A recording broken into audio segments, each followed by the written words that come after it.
Everyone thought the DNA test would ruin her life. She stayed silent while the world judged her. But when the results arrived, they didn't just confirm paternity. They exposed a man who mistook control for certainty and triggered his own downfall. A billionaire publicly accused his pregnant wife of lying about her unborn child, believing his power would silence her before the truth ever surfaced. It happened in a setting designed to celebrate success, certainty, and legacy, a place where doubt was never supposed to exist. The event was framed as a milestone for the company, a polished gathering of investors, executives, and media figures who had come to witness stability. No one expected it to become the moment where a private fracture turned into a public reckoning. The venue itself reflected dominance. Floor-to-ceiling glass, controlled lighting, carefully placed branding, and an audience conditioned to applaud confidence. This was not just a corporate event. It was a performance of authority. When the billionaire stepped onto the stage, the room responded exactly as it always had. Applause followed him, not because of what he said, but because of who he was. Years of influence had trained people to listen without questioning. His wife stood nearby, visibly pregnant, her presence framed as symbolic rather than personal. To the audience, she represented continuity, legacy, and reassurance. To him, she had become something else entirely. The shift did not happen suddenly, but this was the first time it was revealed without disguise. As he spoke, his tone remained measured, controlled, almost casual. There was no anger in his voice, which made what followed far more unsettling. He questioned paternity openly, not with accusation, but with implication. His words were precise, carefully chosen to sound reasonable rather than cruel. He spoke of clarity, of responsibility, of the importance of truth for someone in his position. Then he crossed the line that could not be erased. He suggested that his wife had deceived him, that the child she carried might not be his. The statement landed in the room like a sudden drop in pressure, leaving silence where applause had been expected. His wife did not respond. She did not look at him or at the audience. She did not defend herself, correct him, or ask for privacy. Her stillness was immediate and deliberate. In that moment, silence was not weakness. It was the only form of control left to her. Any reaction would have been used against her, framed as emotional instability or guilt. By remaining composed, she denied him that narrative. The audience shifted uncomfortably. People exchanged glances, unsure whether they had just witnessed a calculated move or an irreversible mistake. This was not a rumor or a leak. It was an accusation delivered in real time, on a public stage, with cameras recording every angle. The discomfort grew as it became clear that no clarification was coming. The billionaire continued speaking, moving on as if nothing extraordinary had occurred, reinforcing his dominance through indifference. Media response was immediate. Within minutes, speculation began spreading beyond the room. Headlines formed before facts could be verified. His status ensured that his words carried weight, and hers carried doubt. She was framed as suspicious, her silence misinterpreted as avoidance rather than restraint. Commentators questioned her credibility without evidence, relying solely on the authority of the man who had accused her. The imbalance was complete. Wealth, reputation, and narrative control aligned behind him. The accusation did not just challenge her integrity. It redefined her publicly. She was no longer seen as a partner or a mother-to-be, but as a potential threat to a powerful legacy. The humiliation was total, delivered without raised voices or visible cruelty, which made it more difficult to confront. Behind the scenes, advisors recognized the severity of what had happened. This was not a private dispute. It was a reputational event with legal implications. Accusations of paternity fraud are not neutral statements. They carry consequences that extend beyond marriage into governance, ethics, and accountability. But the billionaire appeared unconcerned. His confidence suggested that he believed the accusation itself had settled the matter. What fractured that evening was not just a marriage, but an illusion. For years, his authority had gone unchallenged because it was rarely tested. Control had been maintained through contracts, influence, and silence. This moment exposed how fragile that control actually was. By choosing a public setting, he had eliminated the possibility of quiet resolution. Everything that followed would now exist on record. His wife understood this instantly. As the room emptied and conversations fractured into whispers, she remained composed. She did not seek comfort or confrontation.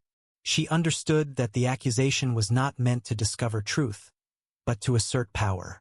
And power, when misused publicly, leaves evidence behind.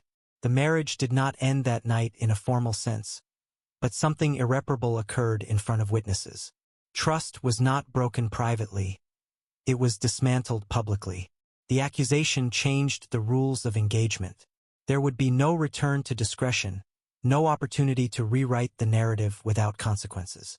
Later, as footage circulated and interpretations hardened, the billionaire remained certain of his position. He believed that authority was enough, that doubt could be imposed as easily as policy. What he did not consider was that accusations demand resolution. Once spoken aloud, they create obligations. Silence no longer protects the accuser. It protects the record.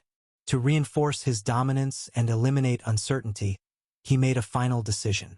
He demanded evidence. A DNA test, he insisted, would confirm what he already believed and close the matter permanently.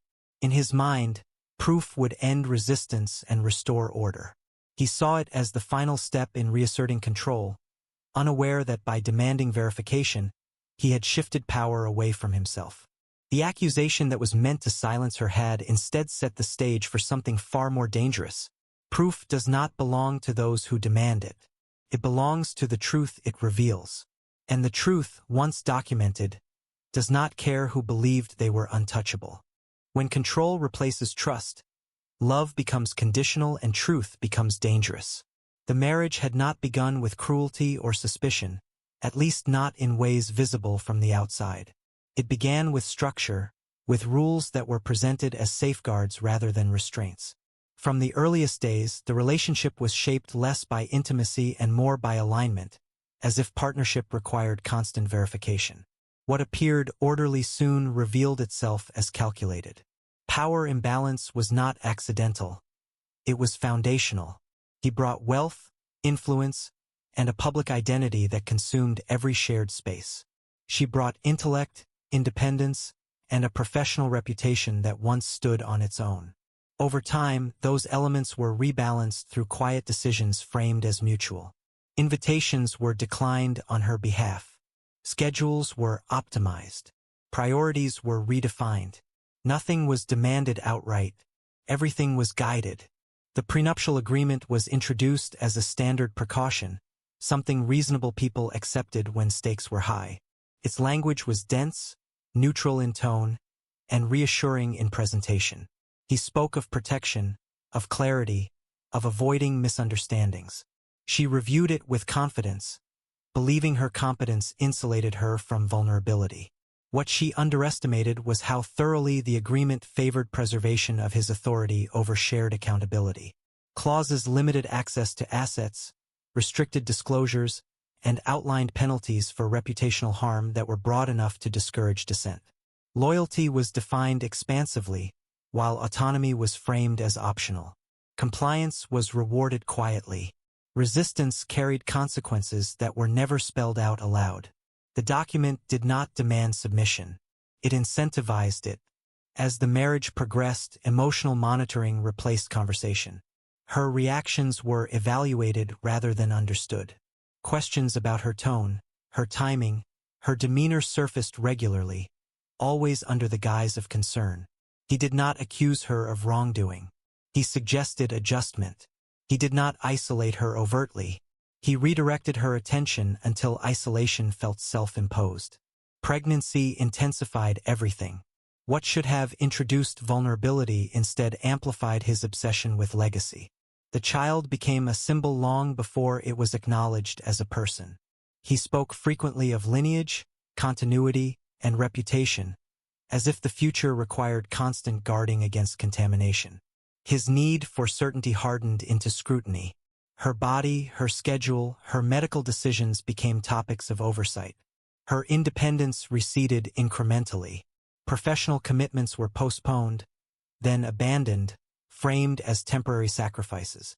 Financial autonomy narrowed through shared accounts that required approval to access. Social connections weakened as proximity to his world demanded exclusivity. Each change was small enough to appear reasonable. Together, they formed containment. Control was consistently framed as protection. He insisted the world was hostile, that scrutiny followed power, that privacy was essential. He positioned himself as the barrier between her and risk, suggesting that autonomy invited danger. The narrative was persuasive because it contained truth. Visibility did invite judgment. But the solution he offered always required surrender. Trust eroded quietly, not through confrontation, but through accumulation. She learned that honesty did not guarantee safety, that transparency could be weaponized. Disagreement invited reinterpretation. Silence preserved stability. Over time, she adapted not because she agreed, but because the cost of resistance exceeded its benefit. The prenuptial agreement reinforced this dynamic. It operated not just as a financial instrument, but as a behavioral framework. Confidentiality clauses discouraged seeking counsel. Reputation clauses discouraged speaking candidly. The agreement assumed imbalance and codified it. It did not anticipate scrutiny from within. Pregnancy made withdrawal impossible. Her visibility increased as her autonomy decreased. Appearances were curated, statements coordinated, movements observed. She became an extension of his narrative rather than a participant in it. When doubts surfaced in his mind, they were not explored privately. They were managed strategically. The accusation that followed did not emerge from nowhere. It was the product of a marriage that treated uncertainty as threat and control as solution. Trust had been replaced long before it was questioned publicly. The public moment simply revealed what had already calcified behind closed doors. What he failed to recognize was that control creates records. Agreements generate obligations. Surveillance leaves trails. The same contract that limited her voice preserved standards he was required to meet. Ethical conduct clauses, non-hostile environment provisions, and reciprocity requirements existed not as decoration, but as enforceable conditions. She began to see the agreement differently, not as a cage but as a map. Every restriction implied a responsibility. Every limitation assumed compliance on both sides. The contract had been designed to suppress unpredictability, not to withstand scrutiny. It relied on silence to function. As trust disappeared, documentation replaced memory. She noted patterns without reacting. She aligned behavior with language. She observed how control was exercised and when it intensified.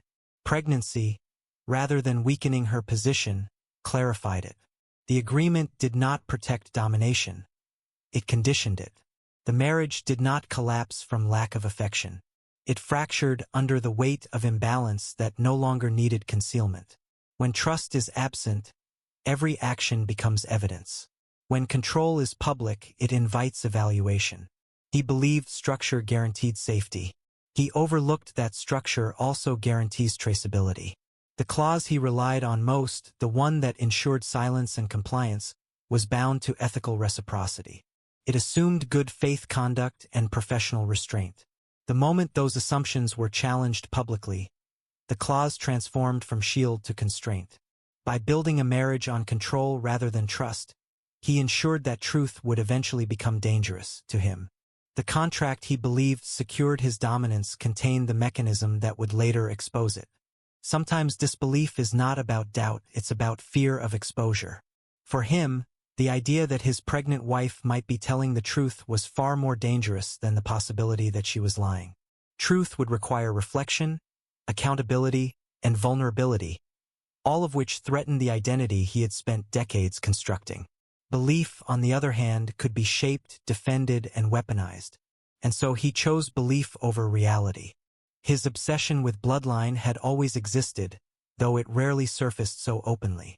Legacy, to him, was not emotional continuity but genetic certainty tied to reputation. He spoke of family as extension, not connection. Every interview, Every keynote, every profile reinforced the same narrative: discipline, control, lineage. A child was not just a personal milestone, but a symbol of permanence. The idea that this symbol could be questioned unsettled him in ways he could not publicly admit. Image mattered as much as inheritance. He had built a persona that thrived on precision and predictability. Investors trusted him because he appeared uncompromising. The public admired him because he seemed infallible. Any ambiguity around something as fundamental as paternity threatened that image. It introduced unpredictability. And unpredictability to someone like him was intolerable.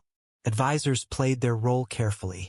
None of them directly accused his wife of deception, but they encouraged skepticism under the guise of prudence.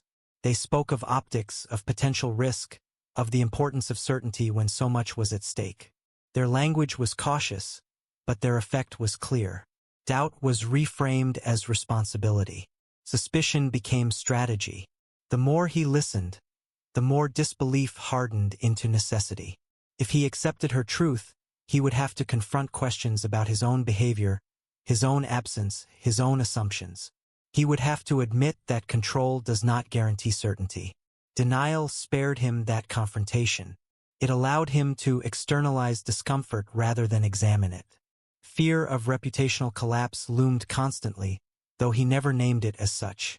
The accusation was not about the child alone. It was about what the child represented. A challenge to lineage was a challenge to authority. If the public perceived weakness at home, it could invite scrutiny elsewhere. He had spent his career eliminating openings. This felt like one he had failed to anticipate. Past secrets lingered quietly beneath his certainty. Not scandals, not crimes, but compromises. Decisions made in private that contradicted the values he promoted publicly. Relationships managed discreetly.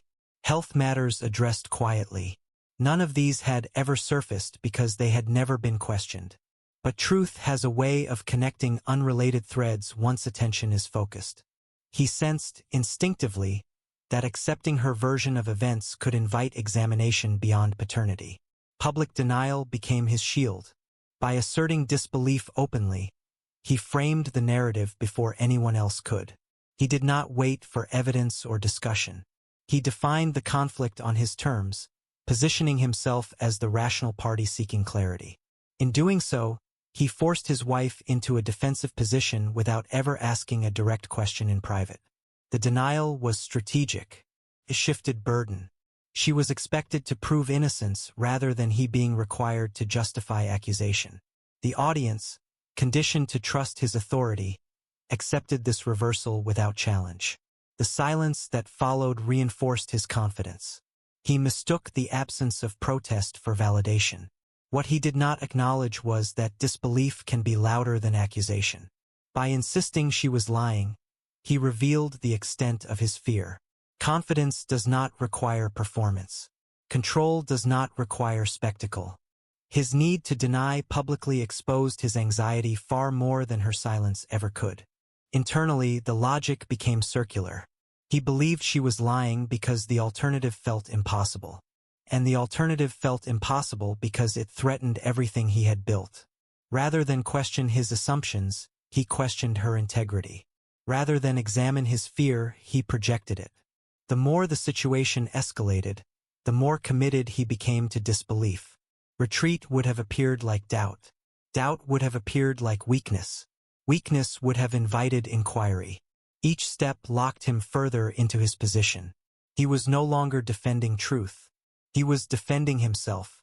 His wife observed this shift without reacting. She understood that his disbelief was not rooted in evidence, but in necessity. He needed her to be lying because truth required humility. And humility was the one thing his identity could not accommodate. As public attention intensified, he doubled down. Interviews were deflected. Statements were controlled. The narrative was repeated until it felt stable. Repetition created familiarity. Familiarity created acceptance. He believed that time, combined with authority, would resolve the issue in his favor. But disbelief has limits. It demands confirmation. Eventually, assertion alone becomes insufficient. To maintain credibility, it must be supported by proof. Advisors suggested closure. Media pressure encouraged resolution. The longer the question lingered, the more it threatened to expand. That was when he made the decision that sealed his fate. To end speculation, to restore control, to prove his certainty, he demanded a DNA test. Publicly, confidently, certain that the result would validate his disbelief and erase doubt permanently. He believed the test would end her credibility. He believed evidence would align with power. What he failed to understand was that proof does not serve belief. It serves reality. And reality does not adjust itself to fear. By demanding verification, he crossed a boundary he could not retreat from. Disbelief had carried him this far, but evidence would not bend to narrative. The moment he insisted on proof, he transferred control away from himself. Convinced she was lying, he pushed forward without hesitation, unaware that the truth he sought would not protect him. It would expose the very fear he had tried so desperately to conceal. Arrogance often demands proof without understanding consequences. By the time he insisted on a DNA test, the decision no longer felt reactive to him. It felt inevitable, framed as the final step in restoring order. In his mind, uncertainty was the real enemy, not the accusation itself. Proof, he believed, would reassert hierarchy, silence doubt, and close a chapter that had grown uncomfortably visible. He did not request the test privately. Privacy would have suggested hesitation. Instead, the demand was made in full view of advisors, legal counsel, and media intermediaries who understood exactly what message he wanted to send. The framing was deliberate. This was not about suspicion, he claimed. It was about responsibility, about clarity, about protecting everyone involved from speculation. Language was chosen carefully, scrubbed of emotion, polished into something that sounded reasonable. Legal teams moved quickly to shape the process. Documents were drafted to define jurisdiction, chain of custody, and disclosure boundaries. Every step was designed to protect him from collateral risk. He wanted certainty without vulnerability, verification without exposure. The test was positioned as neutral, scientific, beyond narrative. He trusted procedure because procedure had always favored him. Media anticipation grew as details leaked with strategic precision. Commentators framed the test as inevitable, some even praising his decisiveness. The story shifted from accusation to countdown. Speculation filled the space between silence and result. Each day without an answer deepened the narrative that something needed to be resolved. He welcomed that pressure, believing it would corner her into reaction. She did not react. When informed of the demand, she did not argue, delay, or negotiate. Her acceptance was immediate and calm. There were no conditions, no public statements, no visible emotion. That composure unsettled those watching more than resistance ever could. To some, it appeared like confidence. To others, like resignation. To him, it looked like surrender. Her calm reinforced his certainty. He interpreted it as quiet defeat, proof that she knew what the test would reveal. His confidence became visible arrogance. In private conversations, he spoke as though the outcome was already known. He planned statements for after the result, rehearsed explanations, mapped recovery.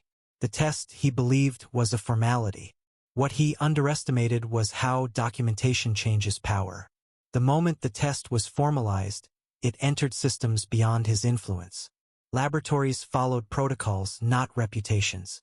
Results would be archived, time-stamped, and traceable.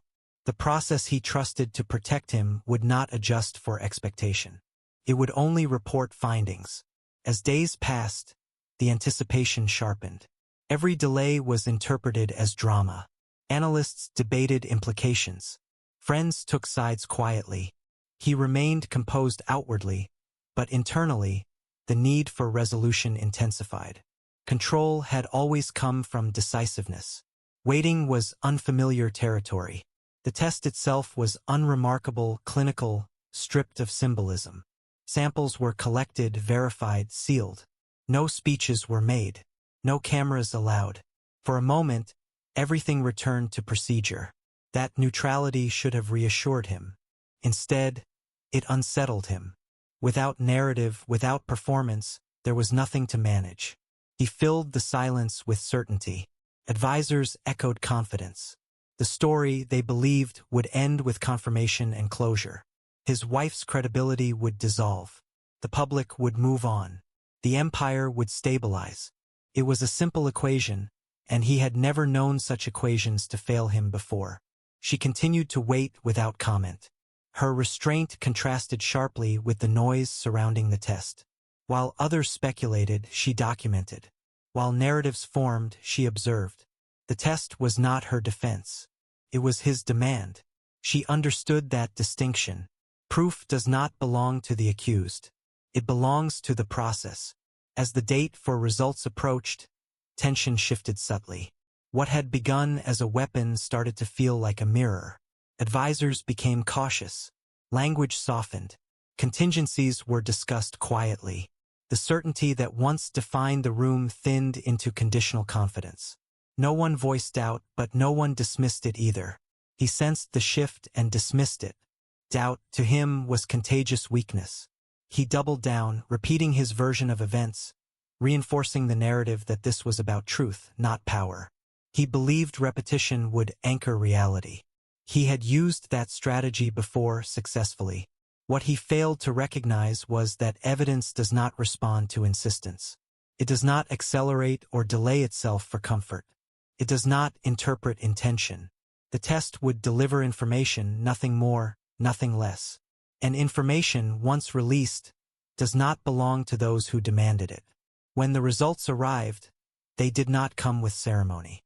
They came as data clinically worded, stripped of implication. But even before they were read aloud, something had already changed.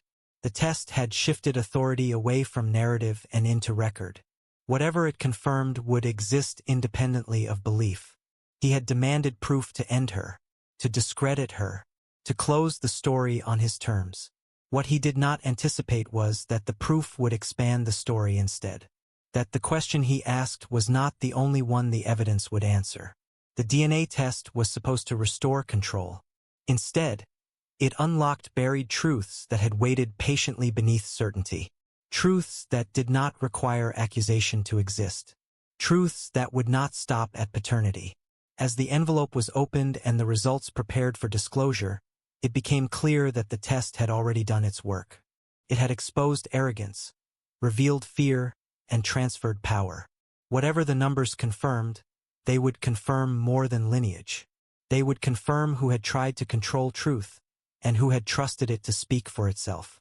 Truth does not argue, it arrives documented. When the DNA report was released, it did not come with commentary or context, only data arranged with clinical precision. Numbers replaced speculation. Percentages replaced rumor. The language was neutral, indifferent to expectation or power.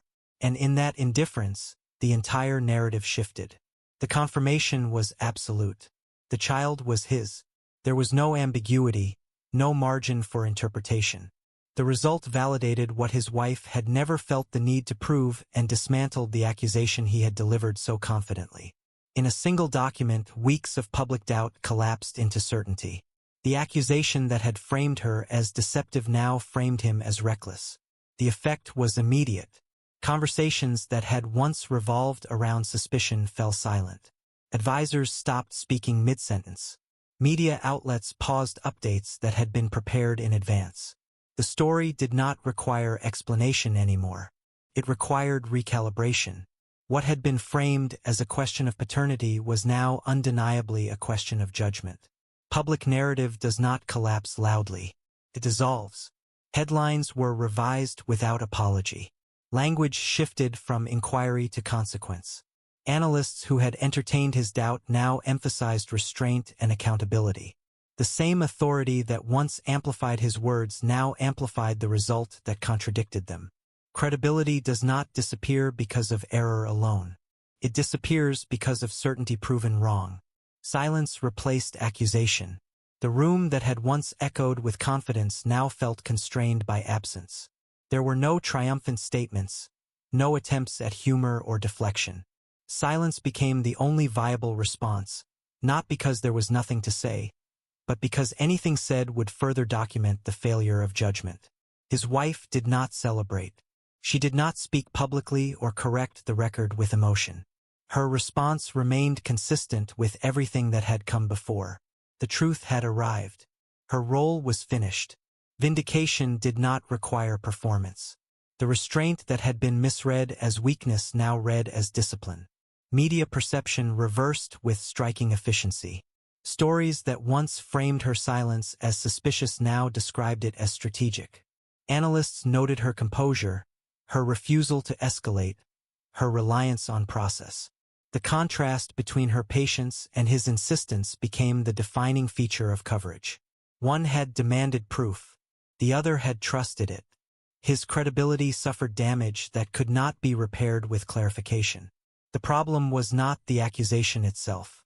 It was the certainty with which it had been delivered and the power used to amplify it. Authority invites trust, but it also magnifies error. The higher the confidence, the steeper the fall. Attempts to contextualize the accusation followed quietly. Advisors floated language about stress, pressure, misunderstanding. None of it gained traction. The record was clear. The accusation had been public. The proof had been definitive. Context does not erase documentation. It only underscores it. Behind closed doors, the implications expanded. The DNA report was no longer just a personal matter. It became part of a timeline that included public statements, legal framing, and documented conduct. Questions emerged not about the result, but about the behavior that led to its demand. Why was doubt asserted publicly? Why was verification weaponized? Why was certainty declared without evidence? These questions were not asked aloud yet, but they existed within systems designed to track risk. The report was archived, referenced, aligned with earlier actions. What had been intended as closure became linkage. The proof did not end scrutiny. It redirected it. His advisors recognized the shift before he did. Damage control transformed into containment. Language was reviewed, past interviews reconsidered. The focus moved from defending an accusation to managing its consequences. The empire had relied on narrative control. That control was now compromised by a document that did not respond to persuasion. The public did not turn hostile, turned observant. There is a difference. Outrage fades quickly. Attention does not. The attention now followed patterns rather than personalities. Analysts examined how power had been exercised, how silence had been interpreted, how certainty had been imposed. The story matured from scandal to case study. His wife remained absent from the discourse. That absence became a form of presence. The more others spoke, the more her restraint stood out. She had not argued truth into existence. She had allowed it to arrive. In a landscape saturated with reaction, that choice carried weight. The DNA report raised questions no one had prepared to answer. If the accusation was unfounded, what had motivated it? If the demand for proof was unnecessary, what had it been protecting? If certainty had been misplaced here, where else had it been assumed without verification? These questions lingered because they could not be dismissed as personal. They intersected with governance, ethics, and accountability. The report, by confirming paternity, inadvertently confirmed something else, that power had been exercised without restraint, and that restraint had belonged to the person accused. As the days passed, the initial shock settled into assessment. Institutions do not react emotionally. They review. The DNA result became a reference point, not an endpoint. It marked the moment where narrative authority transferred from voice to record, from belief to documentation. He understood then that the test had not ended the story. It had expanded it. The proof he demanded had not silenced doubt. It had redirected it toward him. The real lie exposed was not about lineage. It was about control, the assumption that truth could be summoned, shaped, and dismissed at will. The accusation had been loud. The confirmation was quiet. But quiet truths endure longer. They do not need repetition.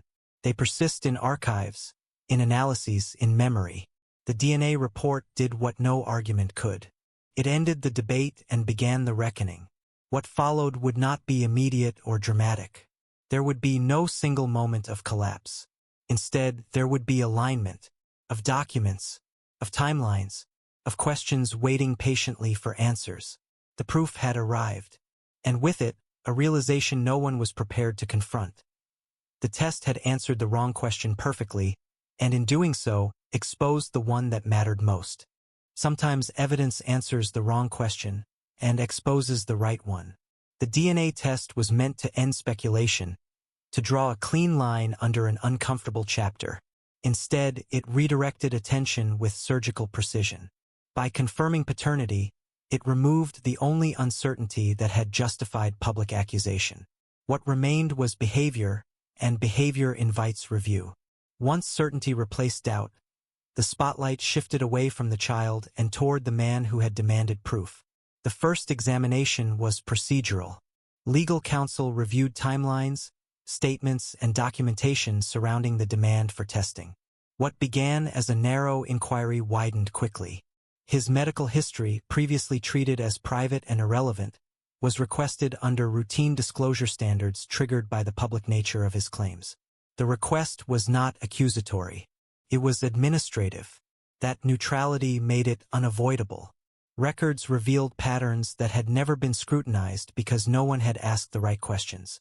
Treatments scheduled around key business travel. Consultations conducted discreetly.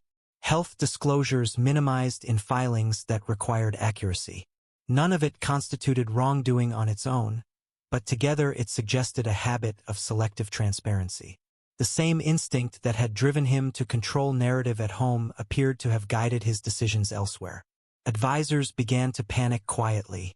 The shift from defense to investigation is subtle but unmistakable. Language changes. Conversations move from reassurance to verification. Files are reopened not to find fault, but to ensure consistency. Consistency, once questioned, demands proof, and proof, once demanded, rarely remains contained. Internal teams initiated reviews under the banner of risk management. The DNA test had established a precedent. Public assertion followed by formal verification. That sequence could not exist in isolation. If accuracy mattered here, it mattered everywhere. Financial disclosures, governance statements, and compliance certifications were re-examined with fresh eyes. What had once been accepted as authority now required corroboration. Patterns of manipulation surfaced not as accusations, but as alignments. Decisions that concentrated control. Processes that minimized oversight. Narratives that framed dissent as instability. The marriage, once considered separate from business, began to look like an extension of a broader philosophy. Control was not situational. It was systemic. The realization unsettled those closest to him. Advisors who had justified certainty now questioned its foundation. They revisited moments where his confidence had overridden caution, where speed had replaced deliberation. The DNA test had not created these moments. It had connected them. Evidence has a way of revealing continuity. Corporate scrutiny began with routine requests and escalated through necessity. Regulators do not accuse without cause, but they follow signals. A public accusation disproven by documentation is a signal. It suggests impulse, overreach, and disregard for consequence. Those traits, when observed in leadership, trigger evaluation. Not punishment, evaluation. Legal teams prepared for expansion. Not because wrongdoing was confirmed, but because exposure had increased. The difference matters. Exposure invites inquiry. Inquiry generates records. Records endure. The empire had been built on confidence and discretion. Now it faced documentation and memory. His response followed familiar patterns. He emphasized misunderstanding, context, intention. He framed actions as protective rather than controlling. The language was careful, but it no longer carried authority. Once evidence enters the conversation, intention becomes secondary. Systems measure outcomes, not motives. What unsettled him most was the loss of narrative ownership. For years, he had defined the terms of every conversation. Now, terms were defined by process. He could not accelerate reviews or redirect questions. He could only respond. That inversion marked a fundamental shift in power. The examination of his medical history raised no dramatic revelations, but it illuminated something more consequential. Selective disclosure aligned with convenience. Truth presented when advantageous. Silence when scrutiny loomed. The same instinct that had labeled his wife's silence as suspicious now reflected back at him. Advisors debated strategy, but strategy had limited reach. The crisis had expanded beyond marriage into an institutional reckoning. The DNA test had become a reference point, cited in discussions about judgment, restraint, and governance. It symbolized not deception, but the consequences of certainty without verification. Publicly, the tone shifted again. Media coverage moved away from scandal and toward structure. Analysts discussed leadership temperament, decision-making frameworks, and accountability cultures. His name appeared less as a subject of debate and more as a case example. That transition is difficult to reverse. Case examples outlive headlines. Privately, isolation deepened. Advisors filtered access. Conversations shortened. Where there had once been affirmation, there was now assessment. Trust, once assumed, became conditional. He recognized the pattern too late. The systems he had relied upon were functioning exactly as designed. They were simply no longer serving him. The most damaging revelation was not any single record, but coherence. The DNA test aligned with behavior, behavior aligned with control, control aligned with risk. When evidence forms a pattern, it becomes narrative independent of voice. No statement could dismantle it without documentation to replace it. His wife remained outside the process. That distance reinforced the contrast. She had not demanded scrutiny. She had not initiated investigation. She had allowed procedure to unfold.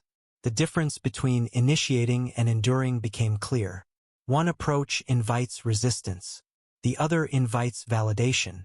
As reviews continued, boundaries dissolved between personal conduct and professional consequence. The separation he had relied upon no longer held. Public actions create public implications. Private certainty, when disproven publicly, invites systemic response. The DNA test had done more than confirm lineage. It had confirmed a philosophy of control incompatible with accountability. The reckoning did not announce itself. There were no press conferences or dramatic exits. There were requests, reviews, and revisions. Authority was redistributed quietly. Decisions required consensus. Oversight increased. The empire adapted not out of loyalty, but out of necessity. He began to understand the scope of what he had triggered. The test he demanded to assert dominance had become a gateway, not to punishment but to evaluation. Evaluation, once initiated, does not conclude quickly. It expands until alignment is achieved or exposure is complete. The crisis was no longer about a marriage or an accusation. It was about leadership under scrutiny, about whether control had replaced judgment, about whether certainty had overridden restraint. These questions did not require answers to persist.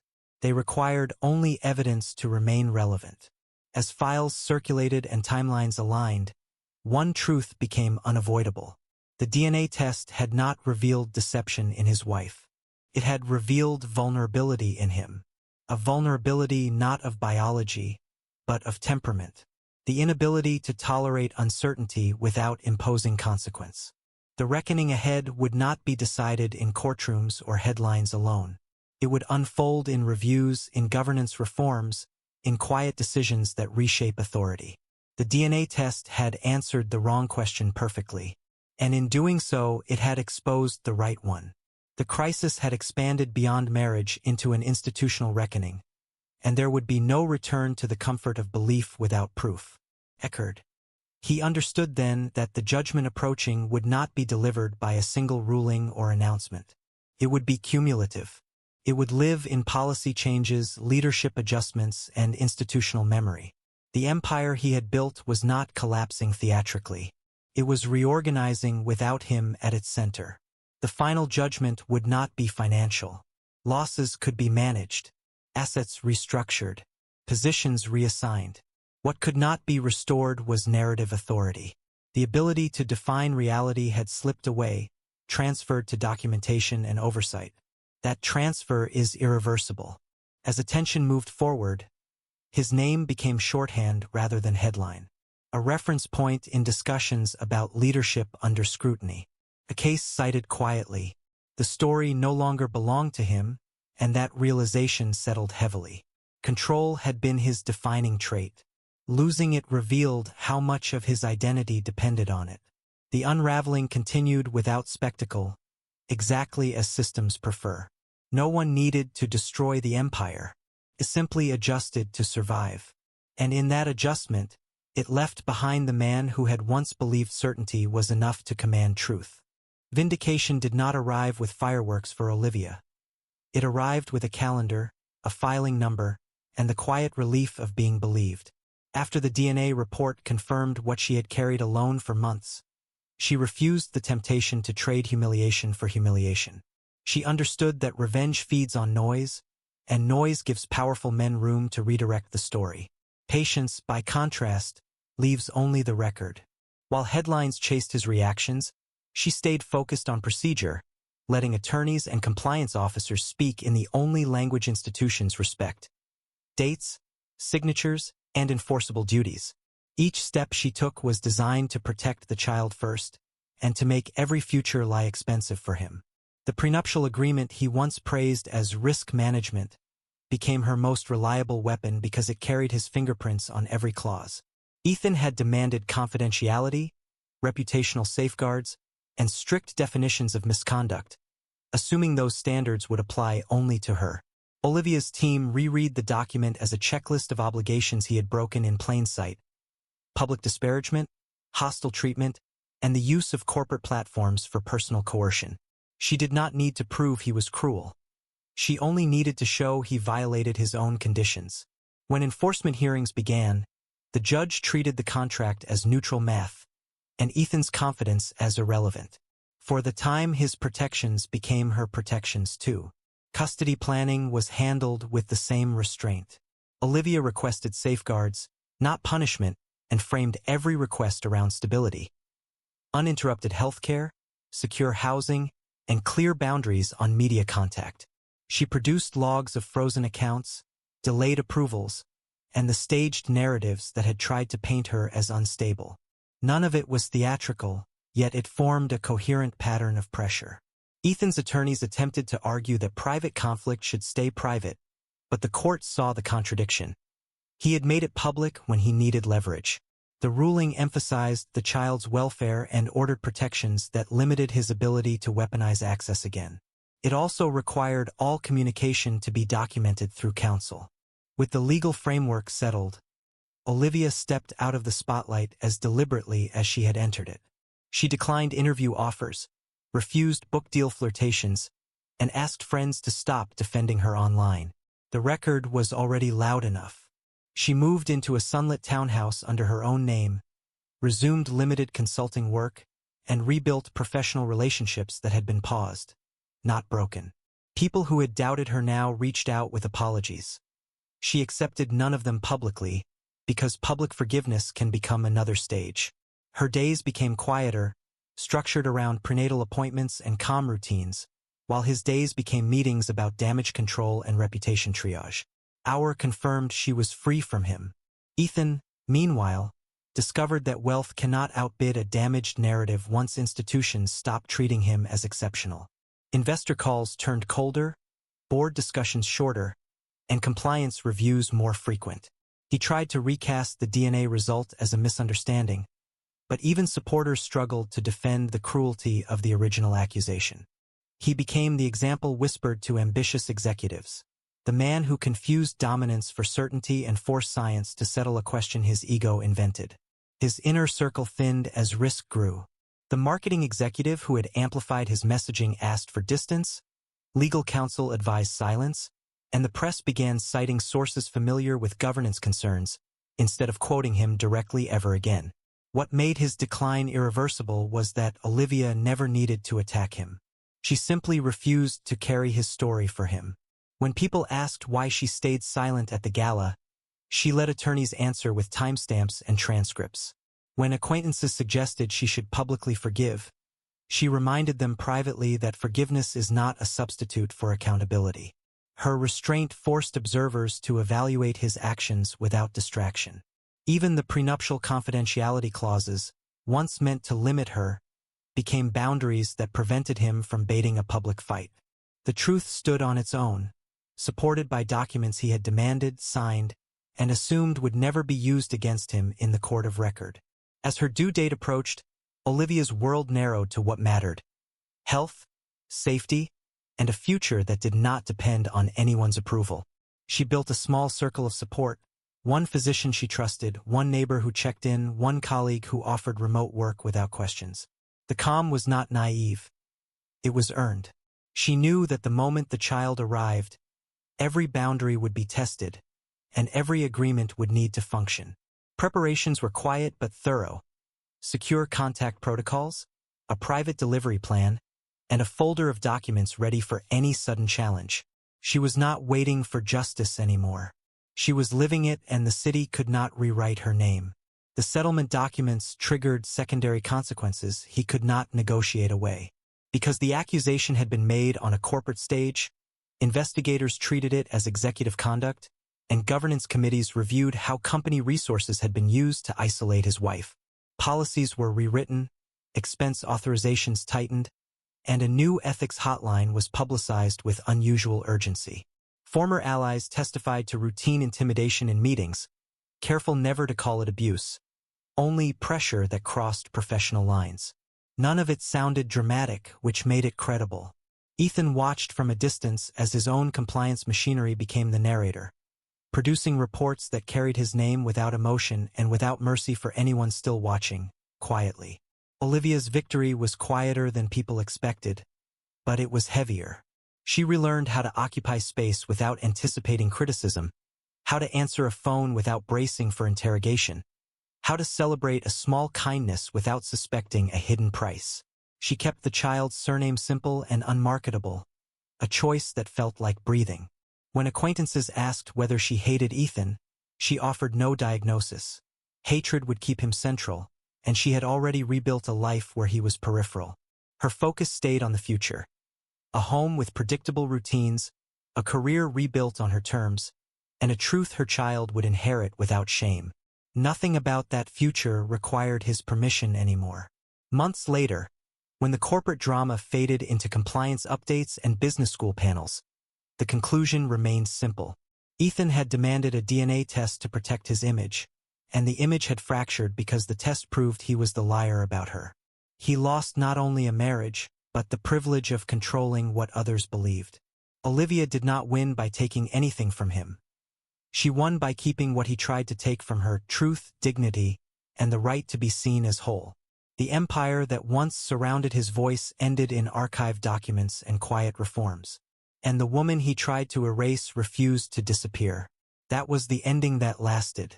Stories like this don't shout, they stay with you. If this one made you pause, reflect, or see power differently, it's worth passing on. Stay connected for stories where truth isn't loud, but it always lasts. Your support keeps these real-life reckonings alive.